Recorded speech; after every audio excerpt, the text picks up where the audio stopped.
मेरे पास बहुत सारे माता पिता अपने बच्चों की समस्याओं को लेकर आते हैं। रोहन सुबह स्कूल नहीं जाना चाहता। उसके मम्मी पापा उसको स्कूल भेजने के लिए हर तरीका अपना चुके हैं। मार पीट, डांट फटकार, टॉफी चॉकलेट का लालच, कई प्रकार के खिलौनों को प्रलोभन। परंतु रोहन शाम को खिलौने ले लेता है, टॉफी चॉकलेट ले लेता है, सवेरे उसको स्कूल फिर नहीं जाना होता। ऐसी कौन सी वजह है जिसके लिए माता पिता ये नहीं जान पा रहे कि रोहन स्कूल क्यों नहीं जाना चाहता? जब आप उसका कारण समझेंगे तो आप अपने सभी बच्चों को स्कूल भेज पाएंगे जो स्कूल जाने से कतराते हैं। मेरे पास एक दूसरा केस है। पंकज और प्रिया दोनों भाई बहन हैं और आपस में सारे दिन लड़ते रहते हैं। उनकी मम्मी उनकी इस लड़ाई को लेकर काफी चिंतित है। वो ये जानना चाहती है कि ये बच्चे लड़ना कब बंद करेंगे और प्रेम से कैसे रहेंगे। मीरा चौथी क्लास में पढ़ती है, परंतु उसको कुछ भी समझ नहीं आता। उसकी क्लास में सब उसको डफर कहते हैं, स्टूपिड कहते हैं। उसकी टीचर उससे हिम्मत हार गई है। मीरा को घर पर 2 जगह ट्यूशन पढ़ाने वाले आते हैं, पर मीरा जब भी कुछ याद करती है भूल जाती है। उसको पता ही नहीं चलता कि वो कैसे याद करे। मीरा तकिए में मुंह छिपाकर रोती है, पर वो ये समझ नहीं पा रही कि उसका दिमाग तेज कैसे होगा। रोहन छठी क्लास में पढ़ता है। उसकी मम्मी जब भी उसको किसी काम के लिए बुलाती है, उसका एक ही जवाब होता है, मम्मी बस 5 मिनट में आया। अगर वो टीवी पर बैठा है और मम्मी ने कहा, बेटा रोहन टीवी बंद करो और पढ़ाई में लग जाओ, मम्मी 5 मिनट। बेटा उठ जाओ, सुबह हो गई है, मम्मी 5 मिनट और सोने दो। उसके 5 मिनट पता नहीं कब पूरे होंगे और आधे पौने घंटे बाद जब उसकी मम्मी देखती है तो वो उन्हीं कार्यों को कर रहा होता है जिसको करने के लिए उसने 5 मिनट मांगे थे। रोहन की समस्या क्या है? क्या वो 5 मिनट का मतलब नहीं समझ पा रहा, या मम्मी के अंदर कोई ऐसी कमी है जो वो रोहन को नहीं समझा पा रही कि 5 मिनट कितने होते हैं? मुकेश 12वीं क्लास में पढ़ता है। मुकेश गलत संगति में पड़ चुका है। अब आज उसने पहली बार सिगरेट पी है। पिछले ही हफ्ते उसने बियर भी पी थी।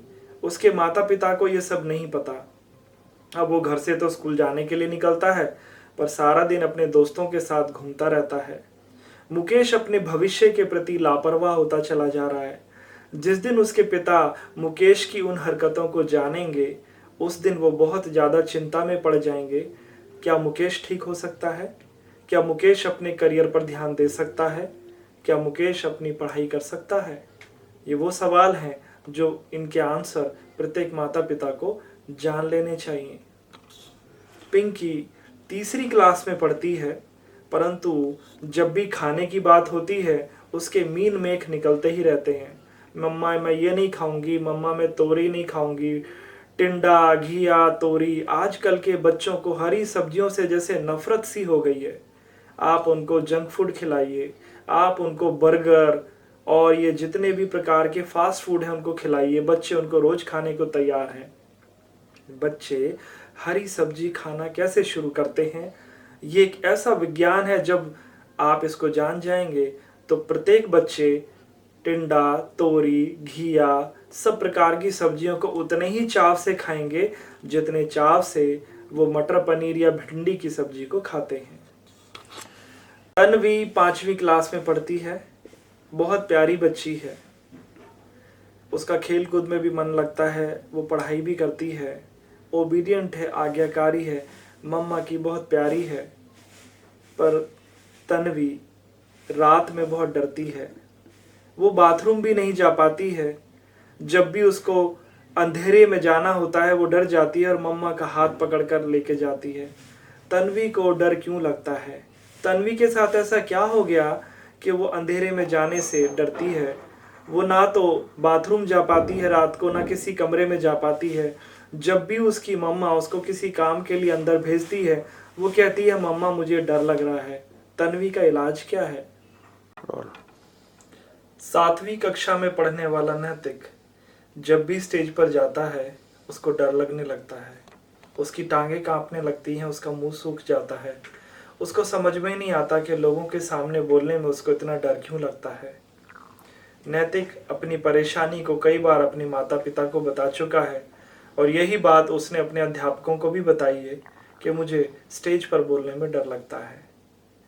अगर नैतिक की इस समस्या का जल्दी समाधान नहीं किया गया तो उसको स्टेज फोबिया हो सकता है और हो सकता है भविष्य में उसका आत्मविश्वास स्टेज पर कभी भी ना बढ़े।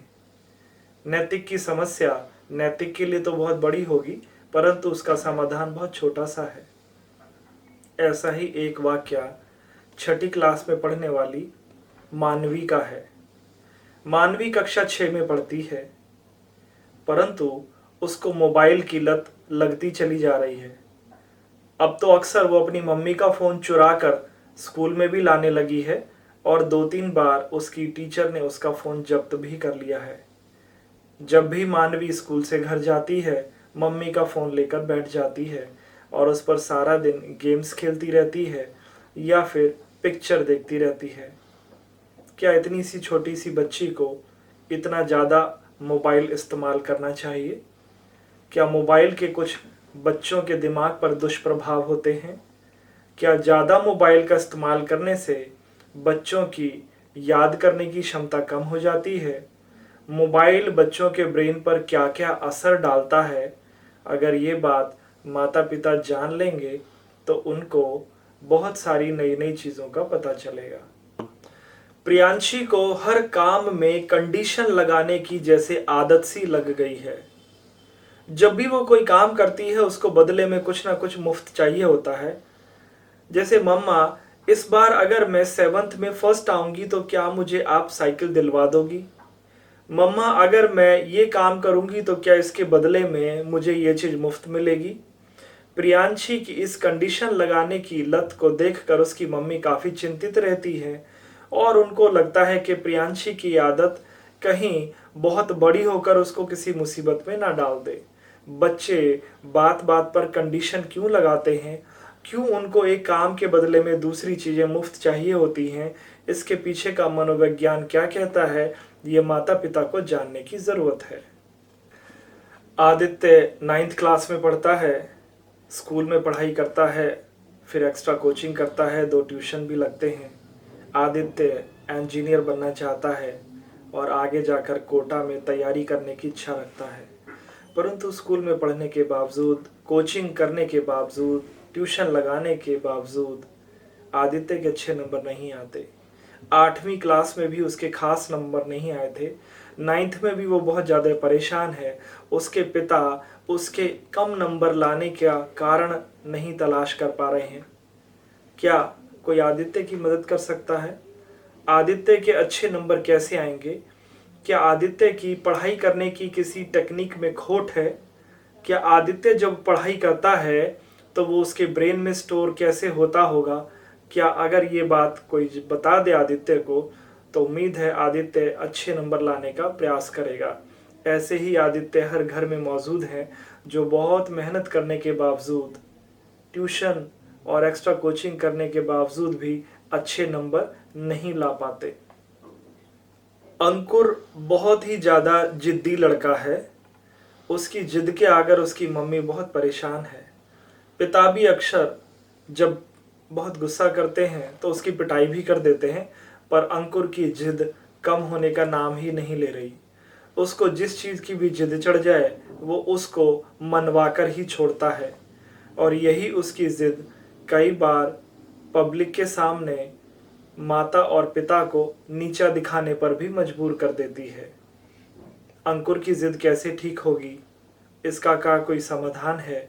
ये माता पिता को जानने की इसलिए आवश्यकता है क्योंकि हर घर में अंकुर जैसा बच्चा मिलता है।